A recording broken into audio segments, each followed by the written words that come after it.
Good morning, hi, and welcome to the ITTF-Oceania Championships here on the sunny Gold Coast. Today in the commentary box for you guys is Matilda Alexanderson, Australian national athlete, and myself, Patrick, ITTF-Oceania High Performance Officer. Matilda is, as I said before, a national athlete. She was under 15 Australian champion, represented Australia in a number of different occasions. For example, World Junior Championships. Was it last year, Matilda? Yes, 2017. In Italy, in Thailand, in Fiji, in Sweden. You actually were in Sweden a couple of months back for a longer stint for training, weren't you? Yes, I was in Sweden for 4 months. Excellent. And how was that? It was really good. I got a lot of experience from it. Perfect. We might talk a little bit more about this later. At the first match today, we have the under-21 women's singles final between Pauline Kerr and Danielle Townsend. So, Matilda, you as a national athlete, you would know these players quite well. We see Pauline walking onto the court now.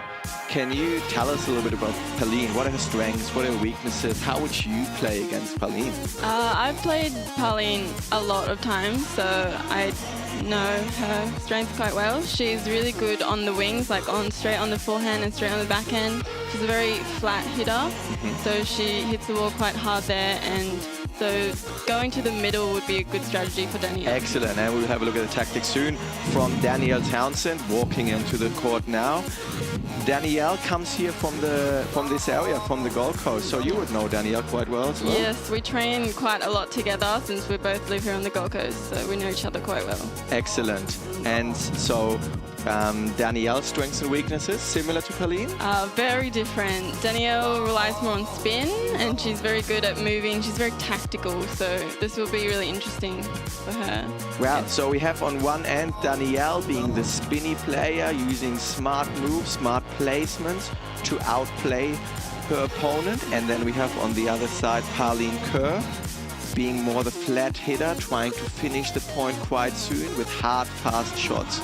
So, yeah, certainly that's what we are looking for, different styles, and we're certainly going to talk more about the tactics of these players today. The umpires, two of them at court, with Mark Pillane and from Australia and Henry Yee from Fiji. So, Matilda, players now are getting ready. We can see that they are warming up. This is not the match yet. This is just sort of to getting ready. And can you tell us a little bit of what they do there? Usually before a match, always players receive a 2-minute warm-up.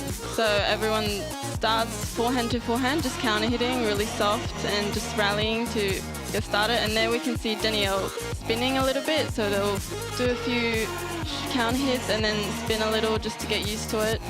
And then they'll move on to backhands later and do the same thing. Yeah, and we can see Danielle's not holding back here already at the warm-up. She wants to show, okay, this is my title. I want to win this under 21 women's singles final, and she wants to show her strengths there. Yeah. And how long does that usually go for? Well, two minutes. So the players can switch to backhands anytime they want, but they usually go around 1 minute on each side. Yep. And so we saw them doing forehand here, and we see now Pauline playing the loop, the topspin, and on the opposite having Danielle blocking the ball back. So we're going to talk a bit throughout the day today about the different kind of strokes and different kind of strengths. What did they do now? Now they've both kind of done the spinny that they wanted, so now they switch to backhand. And usually they do that after a minute or so. Yeah. And is that all they do for their warm-up, or what's happening before they actually go to the court? Before they get to the court, they have to hand their bats in half an hour before, and then they can go up to the court and prepare, put their bottle down, put their towel down, and just before match routine. And then they have to go line up and walk in, as you could see before. Interesting. And so you said they have to put their bat in.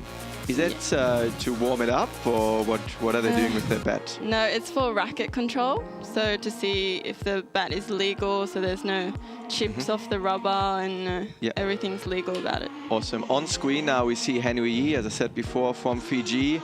He came in a couple of days ago and is one of the main referees in Fiji. Match has started. Good start for Pauline. Yep. 1-all. 1-all, so it's 2 serves each.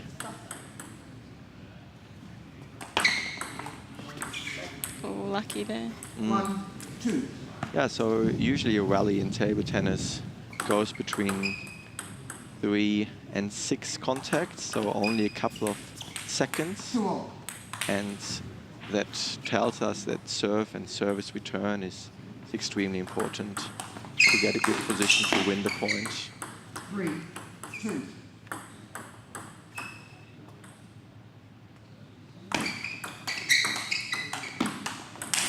You can see Danny there, Danielle hitting to the middle of Pauline, and that's where she doesn't really reach it, and that's a really good strategy for her. Okay, yep, and we saw then, seeing here, ball goes to the middle and Pauline misses the ball. There's the first spin and then a finish shot. Yeah, we can see directly of what you were talking before, playing to the middle, Danielle being more the spinnier player. And just maybe one tip for the viewers here, it might be worth it to listen to the ball a little bit. You will hear when Danny, the player in the back, hits the ball, it's a little bit more quiet sound, whereas Pauline will usually be a bit louder as she's hitting the ball quite flat. Left. 6-2.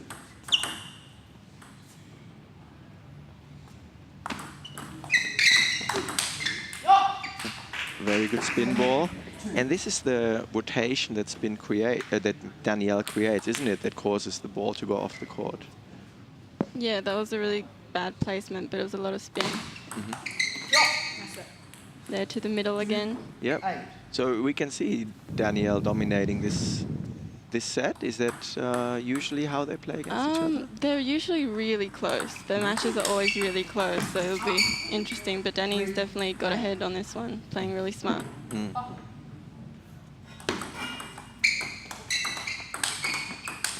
We can hear this loud flat hitting from Pauline, from the player in the front there. Pauline usually likes to hit her shots cross-court, so that's something Danielle would know and be ready for.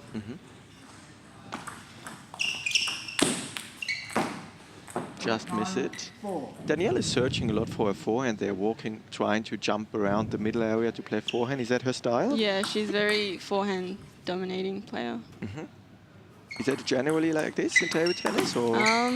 Usually it is, but some people prefer their backhands. It just depends how strong their shots are.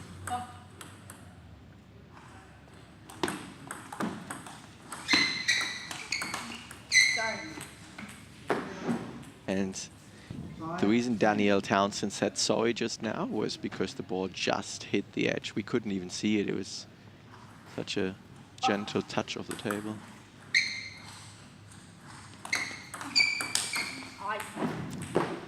Again, flat hit, cross table. That's the one she wants when she kind of pops it up a bit. That's the one we need to spin it to her.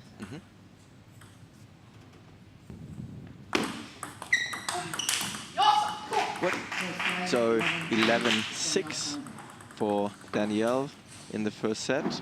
Is that a surprise for you? Yeah, I'm surprised it was that not closer than that, but I think as the match go on, it'll be a bit closer. So tell us a bit about what the players do now in the corners there. Well, usually player has a coach in the corner, but since they're both from Australia, there's no coaching, so they'll go and towel off, have a drink, have a think about their tactics and what they're going to do next. And obviously these players would know each other quite well, and so they have a tactic already in place. Yes. They're allowed a minute in the air, so you can see Pauline is not taking her full time, whereas Danny is staying in her corner a bit longer. Yeah, she's eager, hey. Yeah. Just some... Level.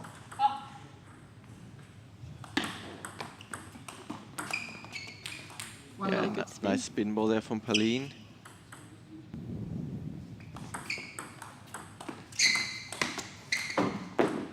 Love 2. Ah, it looks like Pauline Kerr used her break wisely. Yeah. 2 easy points for her. 1, And 2. we can see if we look at the serves of the players, Danielle serves very often long.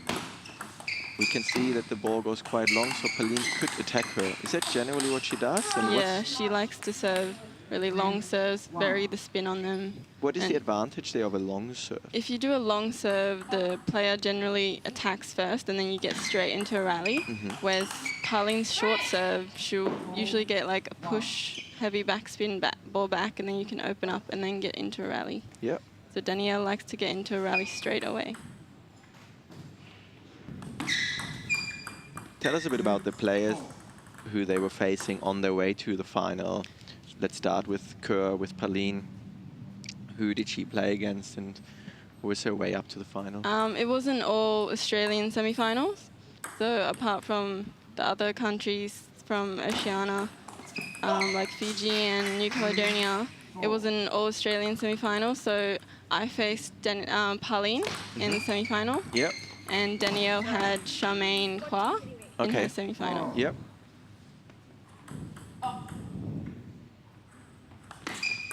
And so it was an all-Australian semi-final. At this event, we have players from all around the Oceania region, don't we? Yeah. Which are usually the biggest rivals for Australia in the Oceania region? Usually it's New Zealand. New Zealand has a lot of players, but there are no New Zealand women's team here at this competition. Yep. I think if there was a New Zealand team, it would look a lot different. Okay. And then, of course, we have New Caledonia, Fiji, and some other players from Tahiti, from Cook Islands, who are not far off, are they? Kerr had the better start in this game, but it seems that Dani's coming back and... She's really using her serves now. Danielle's varying her serves. Yep.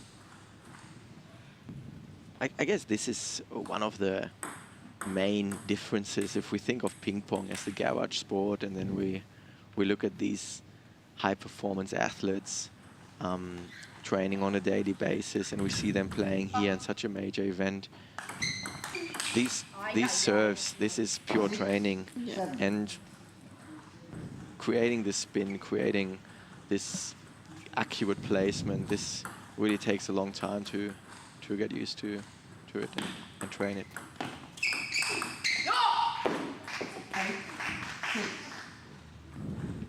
And Townsend taking the lead, 8-6 up. That one's also one of Pauline's weaknesses, going really wide to her wings, to her backhand and forehand.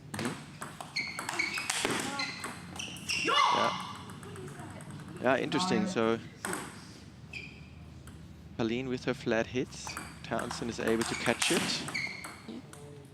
Yep. And I'm sure now the viewers can hear the difference. Pauline played now 2 smash, flat hit, very little rotation in the ball, but a lot of speed. And again, heavy spin to the middle area. Maybe we can see this one a bit later again.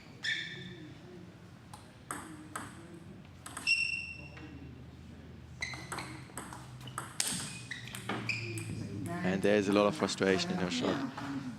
Tell us a bit about the emotions there as a player. Is that what, as a table tennis player, do you have to be physically strong, mentally strong? What are the attributes of a good table tennis player? Yeah, a lot of people think that table tennis isn't a physically demanding sport, but it really is. They have to do a lot of hours in the gym and a lot of strength and conditioning and access to physios and also the mental side of it. So it's really important. Some people have sports psychologists, which is really important. As you can see, Danielle is a bit stronger in the mental aspect than Pauline. So that's really important as well. Interesting. And you have access to all those experts? Yes, I do. Tell us a bit about the weekly training environment of an athlete, of a table tennis athlete on that level. In Australia, because we have to go to school as well, it's a lot of training outside, like as a hobby kind of. So it's a lot, but you have to put in a lot of hours after school and before school, and make sure that you do a lot of gymming as well throughout the week, and a lot of serving. Yep. So traditionally table tennis matches are best of 5 or best of 7 matches. In this case, it's the under 21 women singles final. It's a best of 5 match. So if Danielle wins one more set, in table tennis we would say one more game, then she wins the match and wins the championship.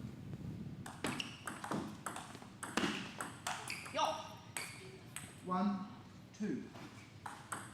Now we can see a bit of frustration there in Pauline. She's not moving really well.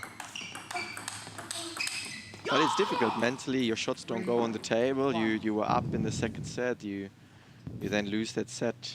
And Danielle is also playing very solid now, very variable. 3. Oh, service fault, direct point for Pauline. Sure she likes that. 2, 4. Yeah, this middle area we can see, particularly playing fast into that middle area. Pauline struggles at the moment to get around the ball properly and then have some space to hit the ball. Yeah, that service from Danielle is really effective right now. And these players go overseas as well? Yes, I think Danielle has spent a lot of time in Japan with her brothers, older brothers that play. And I think Pauline has gone to China and different countries in Europe. So these are the dominating countries, aren't they? The countries we're just hearing there. China, Japan, Germany, Asia Sweden, and of course. Europe is really strong. Yeah.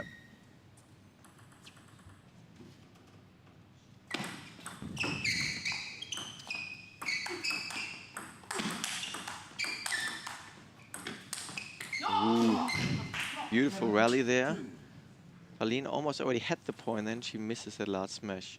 So Danielle is now only a couple of points away from winning this final match.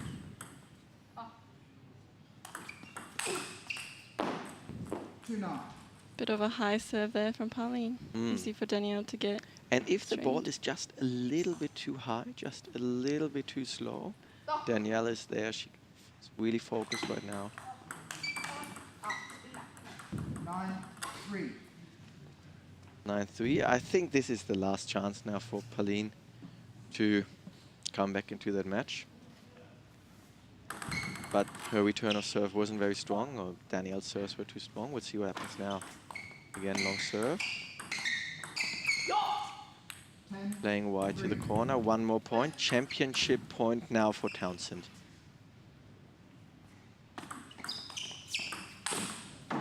Ooh, the ball is high. And this is often where the viewer, you think, oh, how can she miss that one? But there was heavy spin on the ball, heavy rotation. And then it's not easy if you don't stand right at the ball. You might miss it. Return of serve for Danielle. Pauline doesn't want to lose, still wants to come back, still fighting.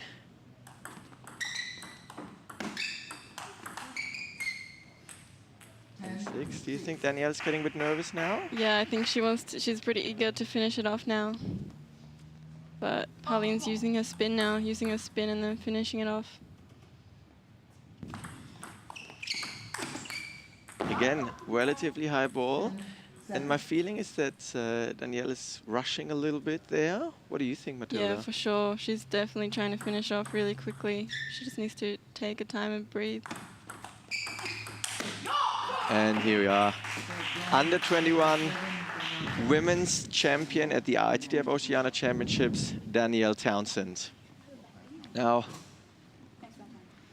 at this match now, it was basically exactly what you were talking about before. We had on one hand Danielle Townsend. She was playing a lot of spin, a lot of smart placements, and was dominating over Pauline, who was trying to hit it, try to finish the rallies early. 11-6, 11-7, 11-7, 3-0 for Danielle Townsend. Is that a surprise for you? That is a surprise. Not that Danielle won, but that the match was so quick and three-setter. And last year at the national championship, we had Pauline winning in 4 straight sets. So interesting. Yeah. So it's really a 50-50 match, actually. Yeah, I was expecting a tough 5-setter here. Yeah. But didn't look like Pauline was at her best. Yeah, from the start she had problems, and then in the second set she was up a couple of points, but she was not able to take advantage of this lead. With these players now, are they? Yep.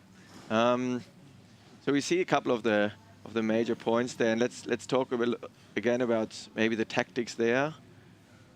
This was the ball that just hit the edge. Yeah, you can see Danielle really using her topspin long serves and getting in really early in the rally. Oh, beautiful backhand rally there. And that really, these highlights, they give us a good idea on how physically strong these players have to be. If you look at their feet, they're constantly moving, constant small jumps there. They have to react in less than a second to get into position. So yeah, we can certainly see that there is a lot of gym work needed, and it's certainly very different to the ping pong garage sport that we might think of when we hear of table tennis. It's really important in table tennis to be on your toes the whole time and be really quick on your feet. Mm-hmm. Yeah, and also these players were staying really, really low. And of course, Danielle Townsend in a good mood now. Next to Rohan Duria, also from Australia, who we are going to see a bit later today for the team's final.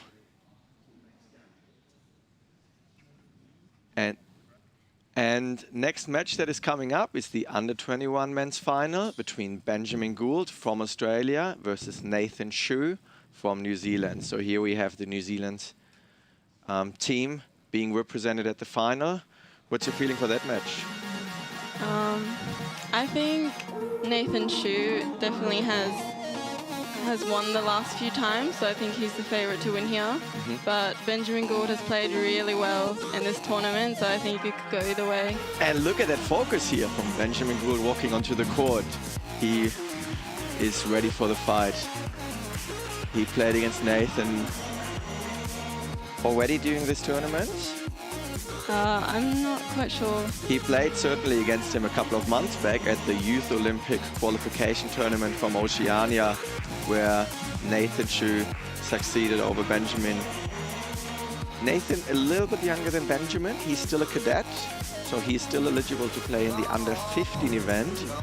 And he's certainly one of the biggest talents who we currently have in the Oceania region. Nathan spends a lot of time overseas. He trains in China as well as in Auckland with his private coach. And he is certainly extremely committed for an international career on junior level here. Getting some last instructions of the match. The umpires of the match are Greg Dinsey as well as Mick McShane, both from Australia.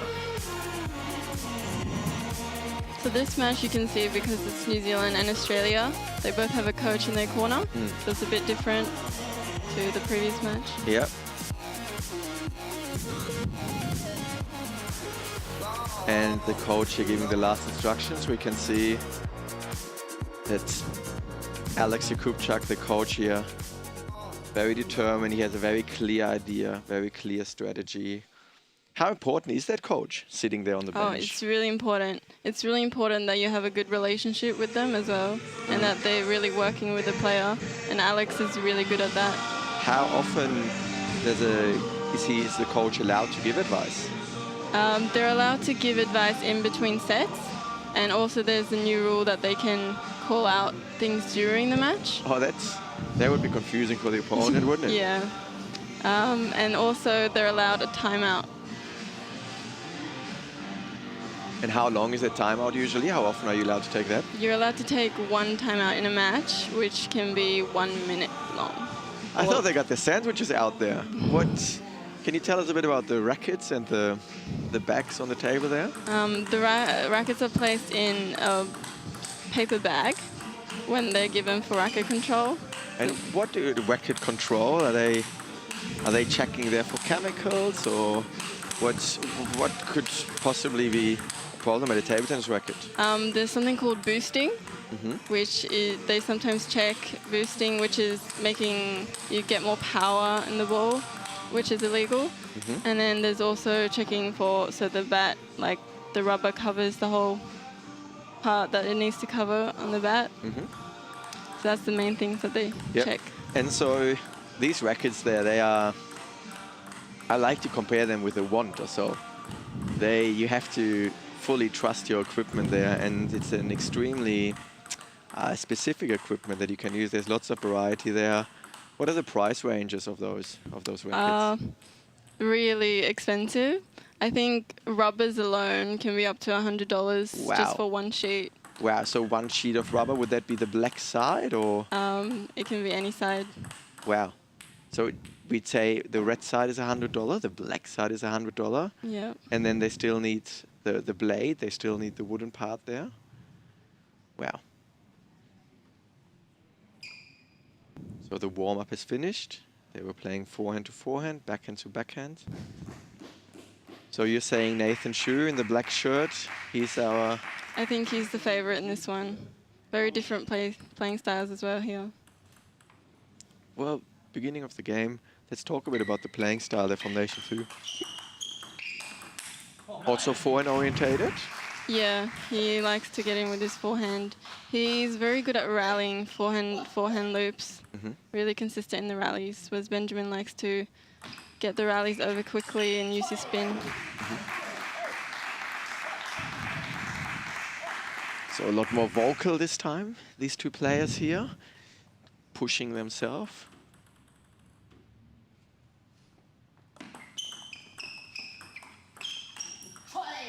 What we would see in this game, and I can only invite the viewers there to have a look at this, because it's the beauty of the sport, is the tactical elements, and we will see both players predominantly serving short and trying to get the first attacking ball onto the table.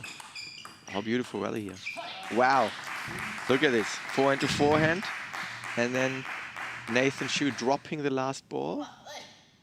And there we see Benjamin being a little bit too far away from the ball. Yeah, it looks like Benjamin's trying to avoid Nathan's forehand, but he's stepping around and getting into it. Yeah. And this is really interesting. When we think of forehand-orientated players, you can think, well, just play to the backhand side. But these guys are quick, and they are waiting for this pivot for moving around. So Benjamin will certainly need this surprising aspect in the game, where he sometimes plays the ball purposely into the wide forehand, into the stronger side of Nathan. Good start from Nathan Shu here.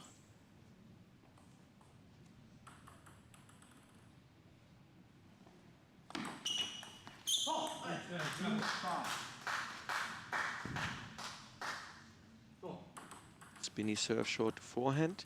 Nathan Shu was not reading the spin well.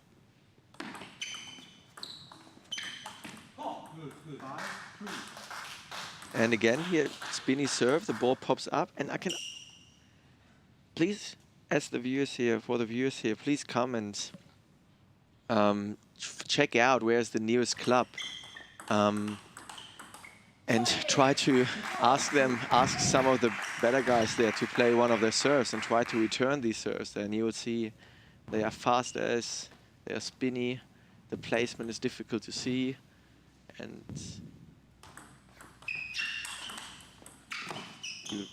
yeah. So good block here from Benjamin, using the speed from Nathan.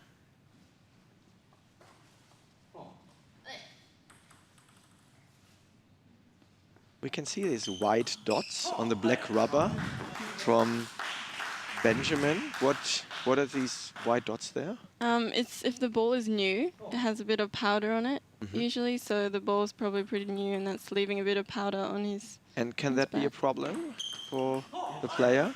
Yeah, you can stop the spin a bit. Okay, so the ball might slip a little bit over the Yeah. rubber. Good. Benjamin coming back here, 6-all. He's using his serves a lot now.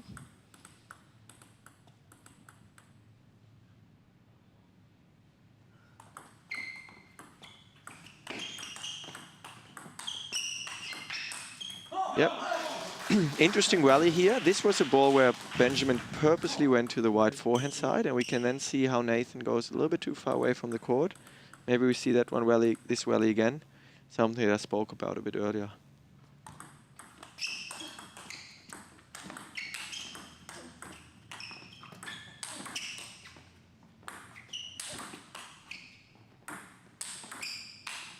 Wow. Unbelievable. Look at these guys. Whoa. Crazy. Last point was a long topspin rally. And then what happened there with the ball in the last ball? He finished off with a net. Bit of luck there. Changing the placement and making it really hard for Benjamin to read and see the placement.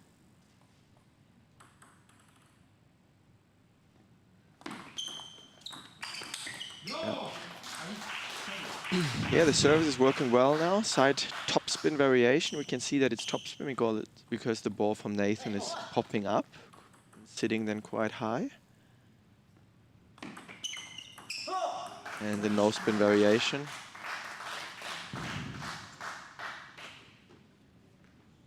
Nine, 7 up. Gould. Who would have thought that a couple of minutes ago he was down 6-2.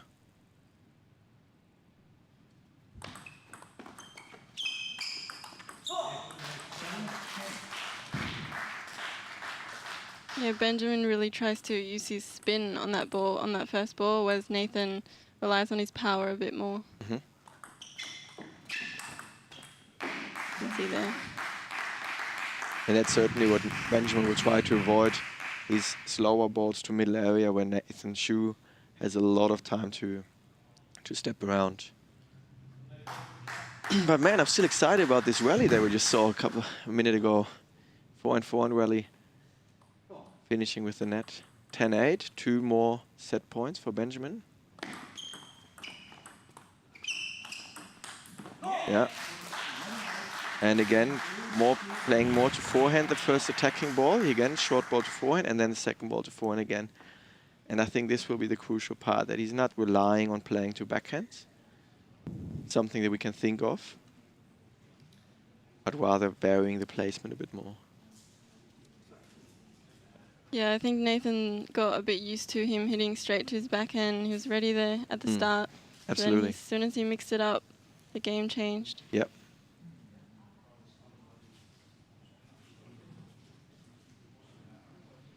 (11-8). Again, it's a best-of-5 match. So whoever wins 3 sets or inheritance games first wins the match, wins the championship. And what do you think? What are the instructions that Nathan will receive now from Tim, from his coach? I think he'll tell him to be a bit more observant on the serve, because Benjamin got him a lot on the serve there. And I think he'll also be thinking about how Benjamin's tactics of hitting him out wide to the forehand. Be ready for that. And look at this. Lobbing the ball up and then playing the topspin rally multiple times.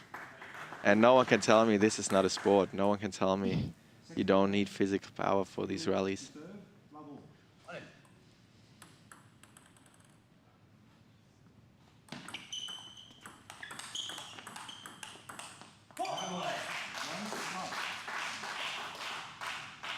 Yeah, I really like how Benjamin plays. He's very focused, very smart, balancing speed and spin.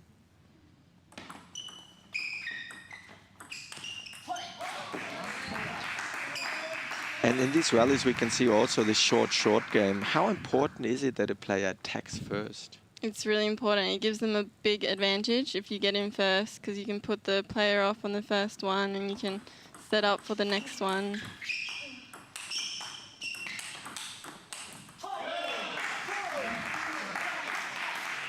That is just beautiful table tennis. Both players want to attack.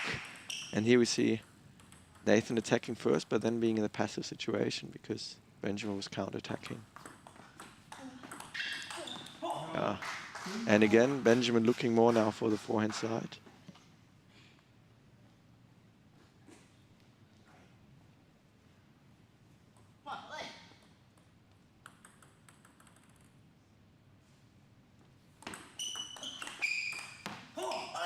We spoke about the equipment before, Matilda, and we said how expensive it can be with like a sheet that is $100. How often do players change their rackets? You change your rubbers, the sheet of rubbers, a lot more than the blade. You can use the blade for a few years. Usually players have a spare blade as well, but rubbers you change probably once every 2 weeks, once every month. So it's really expensive. So that's why it's really good to get to a level and get sponsorship. Mm-hmm. So that, yeah. So when you say sponsorship, that means someone gives you the equipment? Yeah. A brand could give you an equipment, Stiga, Butterfly. Yep, and of course, sponsors of the event, Yes. such as DHS.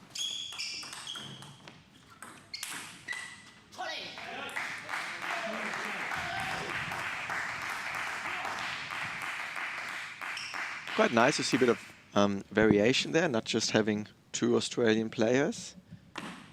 And I assume it's just as it is with every sport, big rivalry between New Zealand and Australia. Is that rivalry also present among the players, or what's the relationship like among you guys? We have a pretty good relationship with them, but when it comes to onto the court, the rivalry is definitely there.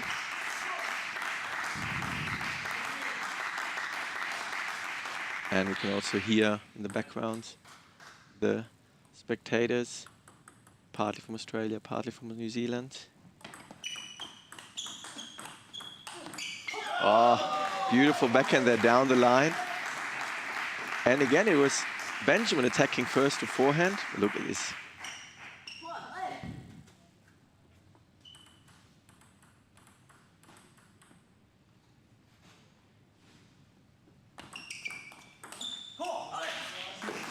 Nathan's trying to get in more in the rally, spin more, not just block it. Mm-hmm.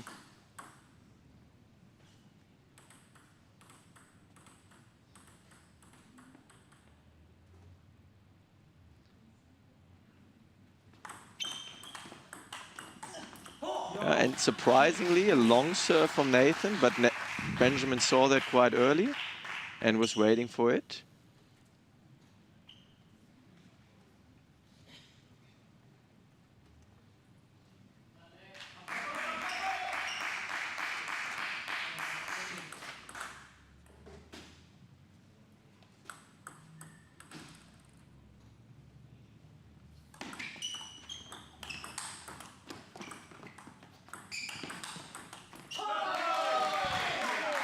Wow, what Nathan Shu is catching there in his right forehand and his right backhand is unbelievable.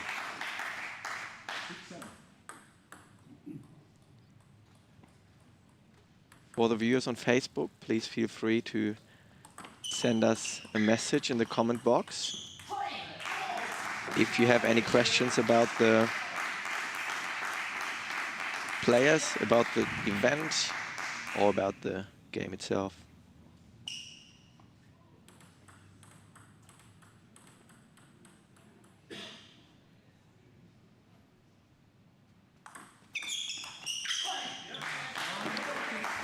Another long serve from Nathan, working again.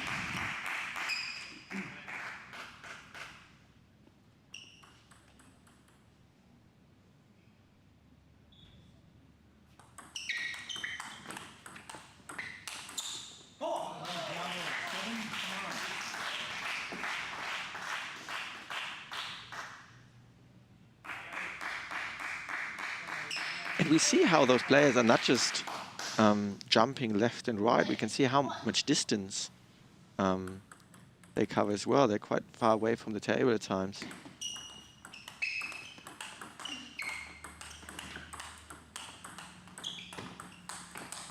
Yeah, and this is generally something for Benjamin.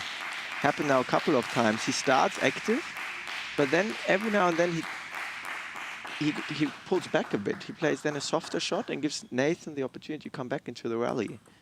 And yeah, I think that's overall something that we see with Benjamin quite often.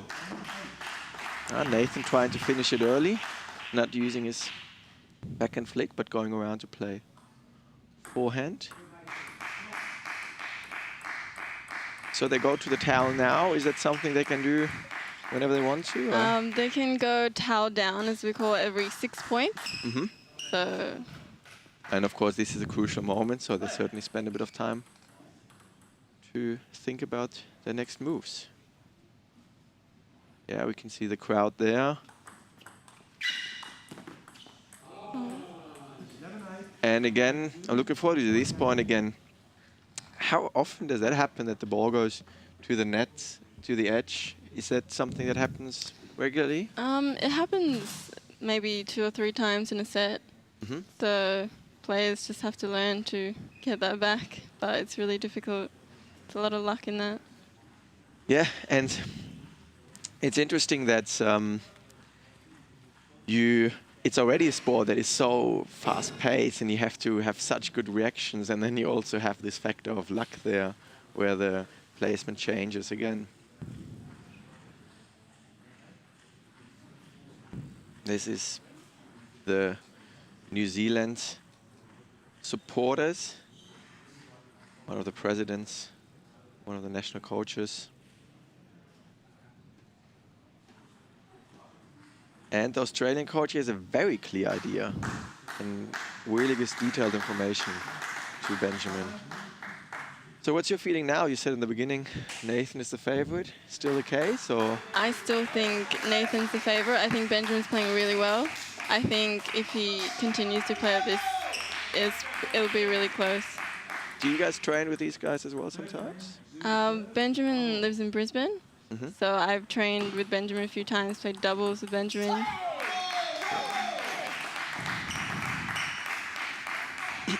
So we had after the first set went to Benjamin because of a lot of variation in his attacks. Second set went to Nathan with longer rallies, being very solid on both sides, as well as the wide wings when Nathan was stronger, a bit more safer in his shots.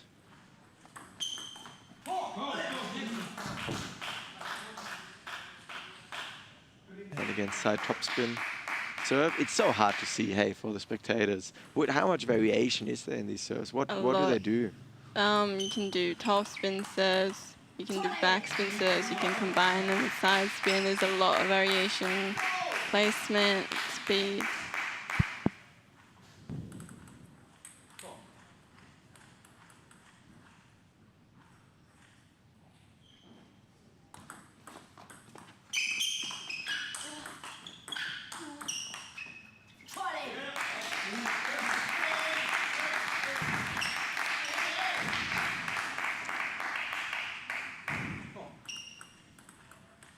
Third set now. This is a crucial set. The winner of the set will be 2-1 up and will only need one more set, one more game to win the match.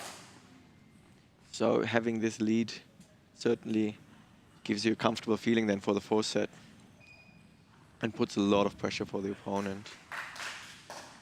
What is going on in the player's mind now? 1-all, 3-all, Benjamin being maybe a little bit more of the underdog there. What's going on in your head in these situations? I think it's just to stay focused, think a lot about your tactics, and just keep calm, just things like that. So easy to say, hey, but yeah, I guess for many sports, isn't it like you have to be really in this moment? You have to think about your next point rather than thinking too far ahead. Yeah, it's really important to get that miss out of your head and think about the next one and not get frustrated. And I'm always fascinated when I think of tennis players, but also some of the top table tennis players. When they win the match, sometimes it looks like they didn't even realize it was the last point, and they need this second or 2 seconds to realize, oh, I actually just won the tournament. And I think this is a good indicator that shows us how much they live the moment, how much they live the next, how much they think about the very next serve, the very next return.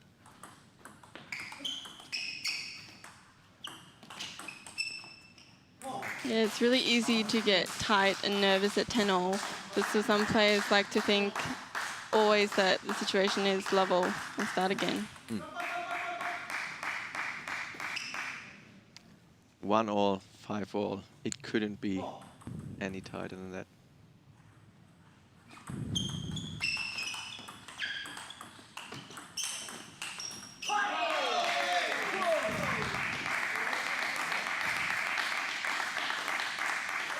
And this is beautiful table tennis. Both players a little bit away from the table, attacking on both wings.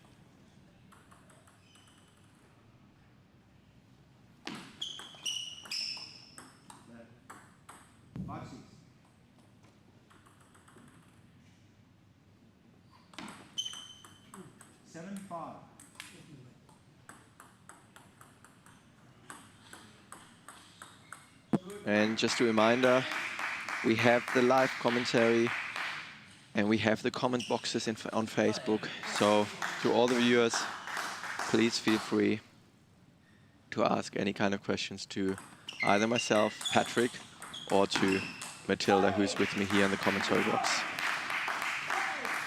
Bit of frustration from Benjamin there. First frustration we've seen in this match.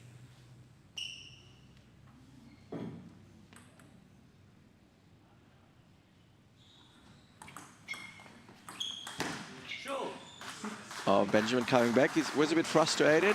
Usually a good time to take a timeout. Hi, Philip Chow. We are here as well, and we are watching you as well. So good on you for watching the under-21 men's final here between Nathan Chu and Benjamin Gould, where it's crunch time. 9-6 up, Nathan Chu. I said before, this game is really important to take the lead in the fourth set and put more pressure on the opponent.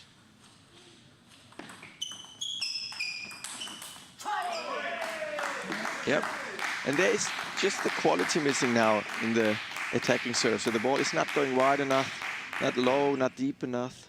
And it's a bit too easy for Nathan to counter-attack. But Nathan is really now on fire, both sides.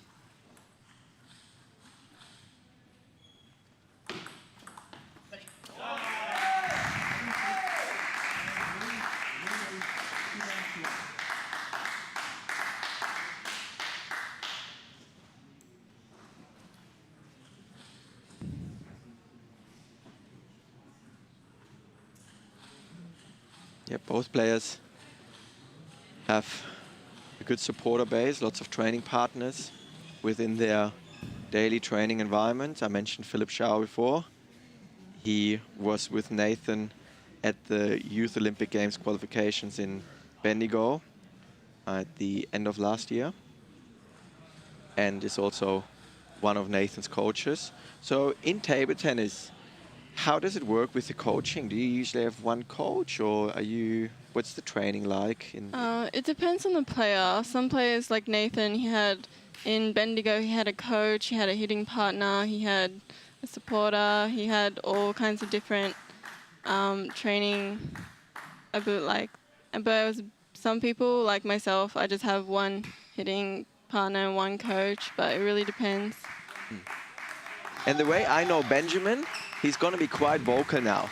He knows this is his last chance. And if we can see him jumping off the coaching box like that, that usually means he has a plan and he has a goal. So this start of this game will be really, really important for Benjamin.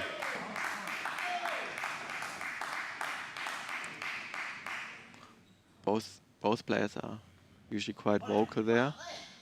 But what Benjamin has maybe a little bit more than Nathan is the nerves. Getting a bit frustrated, as you said before. And there we have it, Benjamin yelling out the jaw. Showing the fist to his opponent.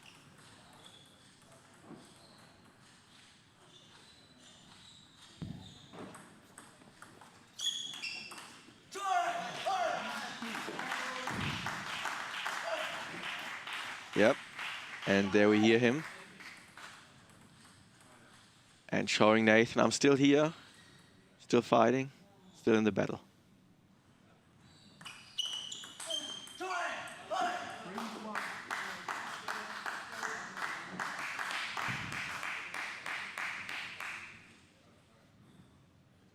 Even though Nathan's up in this match, I feel like he's feeling a bit of pressure right now.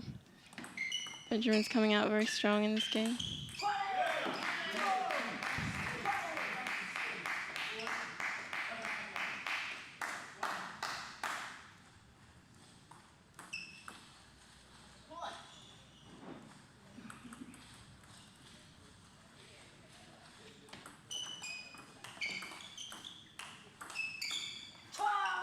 Ooh, there was a good chance for Benjamin there.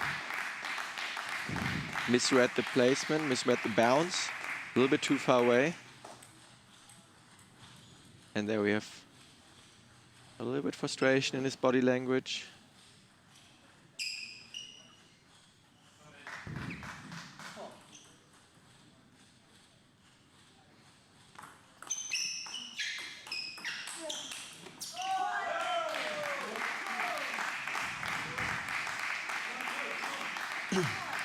What do you think, Matilda? Time for a timeout? Yeah, I think so. I think Alex should be taking a timeout really soon, not let Nathan get away in this game. Particularly for a player like Benjamin, where the nerves play a role. Beautiful topspin rally. Interesting. Our coach here still has, after 4 points in a row for Nathan, the coach still trusts the player there.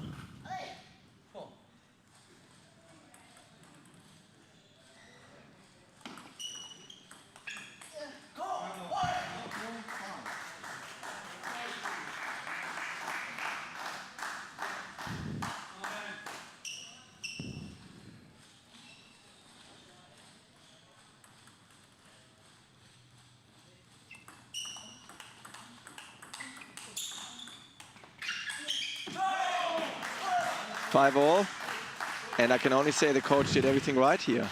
Benjamin is still in the game. Yeah, he's not one to give up. Absolutely. And I mean, there is this rivalry, like these guys, they've played now 2-3 times in the last year or so. Nathan being a bit younger.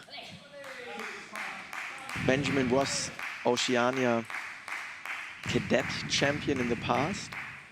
And of course, you don't want to lose this title or your position there to a younger guy. So he, of course, has in mind that these opportunities for him to take the leading spot, they don't happen so often. Foul down, still no timeout. Ball hitting the edge of the racket.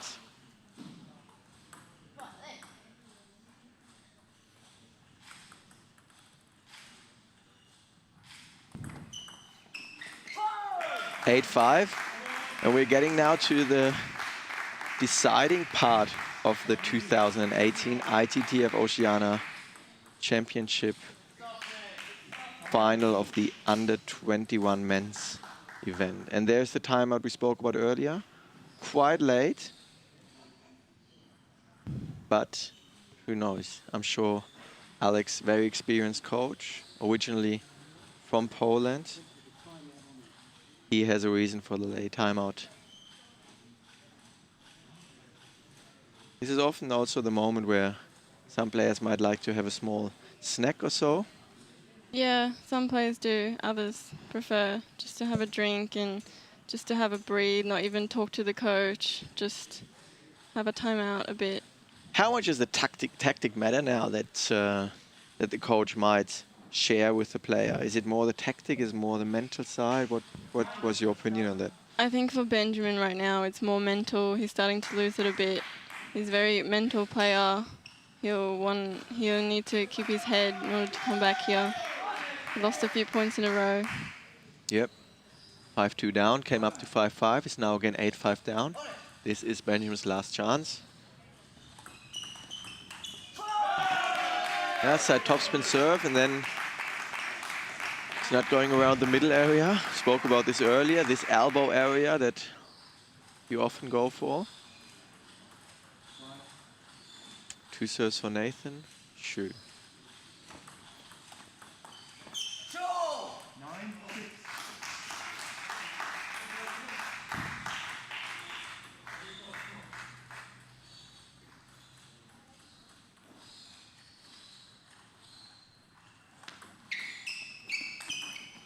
Oh, that's just beautiful table tennis. I don't think the return was so bad. Half long, easy to read, but this is then the determination. Whatever comes to Nathan in this moment, he wants to play forehand, he wants to attack. That's just beautiful. And he's now returning 4 championship points. And first one defended by Benjamin.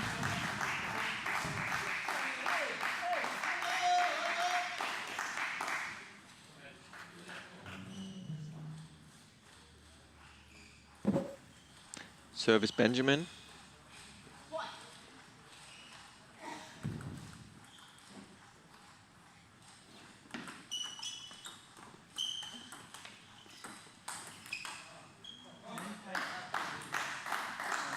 And this is it. 11-7 for Nathan Xu. Congratulations to Nathan. Congratulations to New Zealand. Winning the under-21 men's final, and therefore ITTF-Oceania under-21 champion 2018 is Nathan Xu from New Zealand. Shout out to Zing Chang from New Zealand, an under-18 New Zealand national representative at both the Oceania Championships and World Championships last year. Great for watching, guys. Thank you. So, yeah, what a final. I mean, this was high quality, unbelievable. Lots and lots of long rallies, topspin from both sides. What do you think was at the end the reason that Nathan won? I think Nathan was just very clear on his tactics, and he was using his forehand. He was didn't hesitate on anything. Yep. I think that's the main reason that he got over the line there. Seeing the highlights here, and yeah, lots of forehands we see here, just as you mentioned. Lots of forehands here from Nathan, heavy spin, lots and lots of times going to elbow area from Benjamin.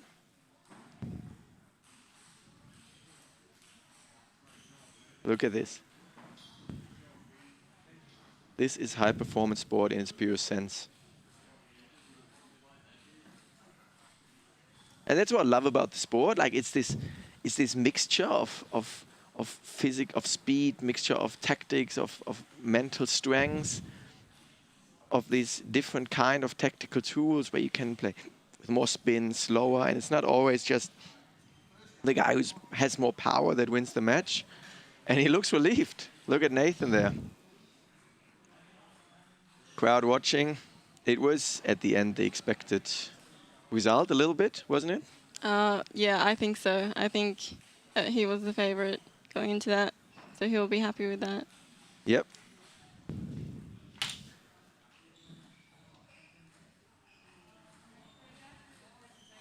What would be now, what do the coaches and the players do after a match like this? Of course, someone like Benjamin now being frustrated, being sad, would he try to maybe analyze it directly or after the match, or what would be the process I there? think he would need to be left alone for a little bit. It's what they usually do.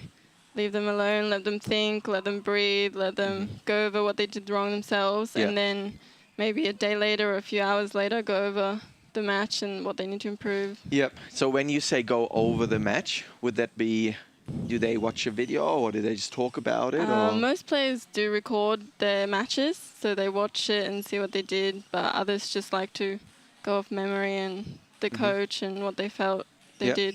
Yeah. And for Nathan now, right after the match, what's the process now for him? I think Nathan goes over the match straight away. His coach likes to talk about the match straight away with him. Yeah. Go over what he's doing, what he needs to improve. Yeah. I saw last year at the Bendigo Championships, after he won and qualified for the Youth Olympics, his coach was almost angry at him, even though he Okay. won, about Yeah. the mistakes that he did. Wow. So that's a bit interesting. Yeah. And I mean, I guess that's the mentality a little bit you have to have. You know, of course you need to enjoy the moment, but also wow, there were lots of things that you can do better. Yeah. And even though you won, there's still areas of improvement. And yeah, I'm sure Benjamin would have done the same. So if Nathan wants to stay over him, he needs to do this analysis as well. For you, what's coming up next? Are you going overseas soon, or? Not so much going overseas, probably next year, because it's my final year of school. So going overseas isn't really ideal right now. But for next year, after I finish school, I want to defer a year before I start uni and play professionally, maybe in Europe. Awesome. In Sweden. Yeah. Do you have a preferred country you would like to go to? I like going to Sweden just because I know people there, I have family there, and I speak the language, so it's a lot easier to go by myself. Yeah. And in Sweden, when you say professional, is that in a league or is that just lots of tournaments happening there? Probably to start with lots of tournaments, but then hopefully build up to get to that higher level in leagues. Sounds awesome. And so that would be for 1 year, and then you sort of continue and see where it leads to. Yeah. Yep. When we say professional, does that mean you can earn some money as well, or is there money in the sport? Yeah, a lot of players in Europe earn money from playing and training and playing competitions. Yep. And that is even bigger in Japan or in China or so, where some of those table tennis players are rock stars. You know, they are on the banners, they are in the TV ads, and so on, so on. Yeah, we see there the Australian men's team getting ready with their topspin rallies. The next match that is coming up is the women's team's final between Australia and New Caledonia.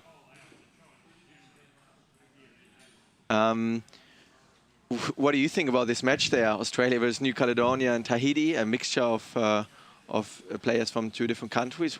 Who's the favorite in that match? I think in this match, Australia is definitely the favorite. They have a lot of strong players like Melissa Tapper, Jane Feng Lei, who's ranked some 60-something in the world now. Wow, unbelievable. So, yeah. So we have absolute world-class table tennis here for sure on the Gold Coast, where most of the people think, oh, I go to the Gold Coast and do some surfing or so. And here we are, sitting in a professional table tennis venue and having world-class table tennis being played. New Caledonia and Tahiti, you know a little bit about these players? Yeah, the New Caledonian team, Selene Danger and Laurie La, they played in the under-21s as well, so I played them in the teams. They're very young, so they don't have a lot of experience yet. Okay. So I think this is really good for them. One, on this side here we see Melissa Tapper, the women's team warming up. Melissa Tapper certainly wrote sports history. A couple of months actually now 2 years back at the Rio Olympics, where Melissa represented Australia at both the Olympic Games as well as the Paralympics. And she was the third woman in the world who were able to achieve that, and the first Australian who were able to represent Australia at the Olympic Games as well as the Paralympic Games. On the other side, we see Tahiti warming up. We will see some of the Tahitian players playing later.